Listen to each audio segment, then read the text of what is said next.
Page 41, Latin Serenade. On the previous pages, introducing you to some keys, signatures in flats. They give the order of the flats, wouldn't worry about it. It's always the same order. Right now, I mean, as you play pieces in these things and you learn the scales, you'll learn the order, it'll come. This way, when you look at the key signature, like on page 39, you see 5 flats or 4 flats or whatever, you instantly know what they are. You don't have to figure them out because they're always in the same order. The first flat, it's what we're interested in, is B. B flat is always the first one. That's what you need. Just, you learn these gradually. Bastien likes to throw these things at you in groups, like a group 3 keys. I see no reason to group them. There's nothing, I don't understand why they're doing that, but they're doing that, so whatever it is. I prefer you learn those key signatures and what the flats are by doing the scales. So if you're going to do D flat, good luck.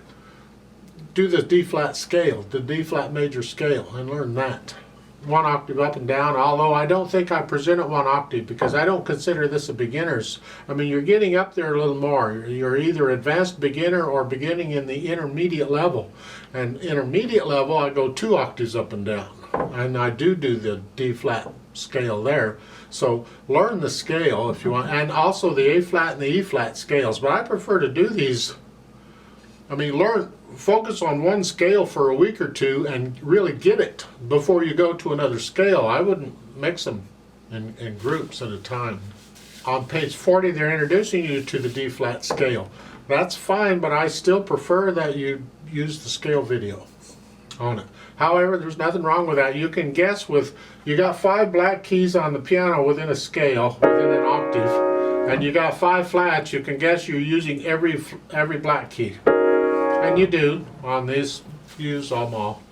And it's a nice key. You're up here a lot, and there's not a lot you can do about it. But, you know, if you don't like putting thumbs on black keys, you're not going to like this key signature at all because you got to. Do the best you can. They give the primary chords at the bottom of the page for D flat. The 1 chord, the 4 chord, 5, 7. You can adjust these to some extent so you don't have to put a thumb on that, but occasionally you're going to have to put a thumb on a black key. Let's talk Latin Serenade. 3/4 time, and we got all these flats to deal with. Right hand first. You just start with 4th finger on the A flat. Sometimes it's easier to think because I've only got 7 notes available.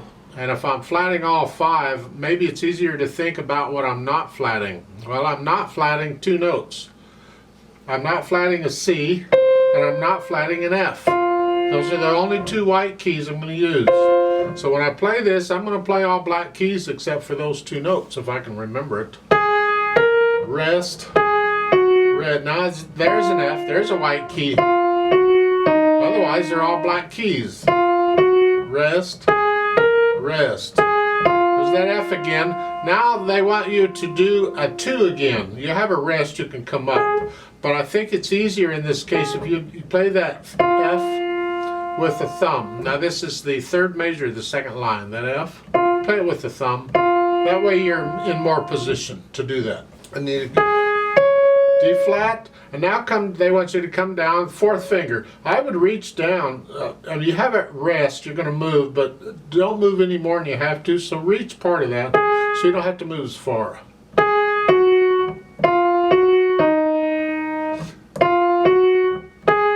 And the last one, they want 5th finger again. You don't have to, you can use 4th finger. That's alright, just reach down with the thumb. I would not encourage you to use the same finger on successive notes unless you have to. Now we don't have to here. So in the left hand, you're starting out with the 1 chord here. I don't care how you finger it, just get it down. All 3 notes at the same time. And then this 5/7 chord. Remember, C is one of the 2 notes that we're playing a white key. And then that's really about all the left hand's doing. Put them together slowly, and it's here.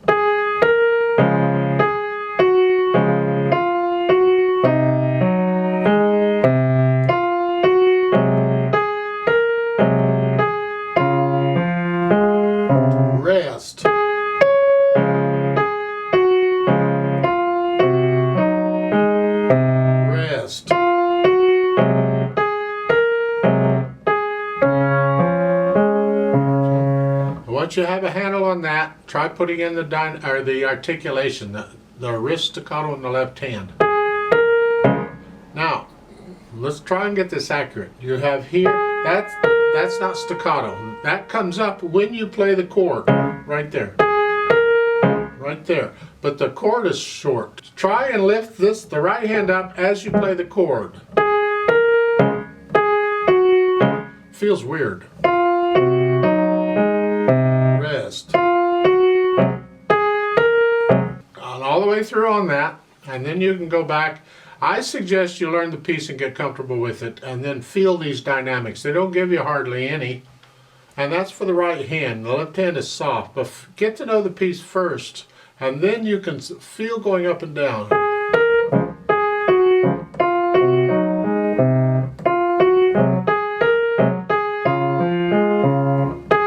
I want to play this a little louder. So feel these dynamics, and then at the end you can die away.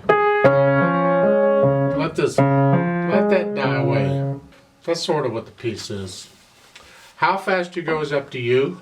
You can take it kind of, it should be in the middle someplace. Not really slow, not really fast. It's just a nice waltz, actually. 1, 2, 3, 1, 2, 3, 1, 2, 3, 1, 2, 3. So there's a note at the top. They want you to transpose this to D major. Well, actually what you're doing is you're coming up a half a step here. So really you're playing the same notes, except play it in the key of 2 sharps. So it's F sharp and C sharp, otherwise everything's natural.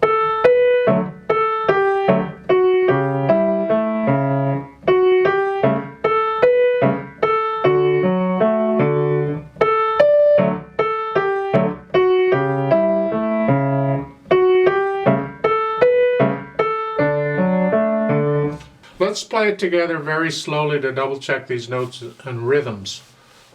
A bunch of quarter notes, but okay. I'm not going to do any dynamics, just the notes. Now we come in on beat 3, so I'm going to give us 2 counts. I'm going to go ready, go, and then we go, but slowly. Ready, go.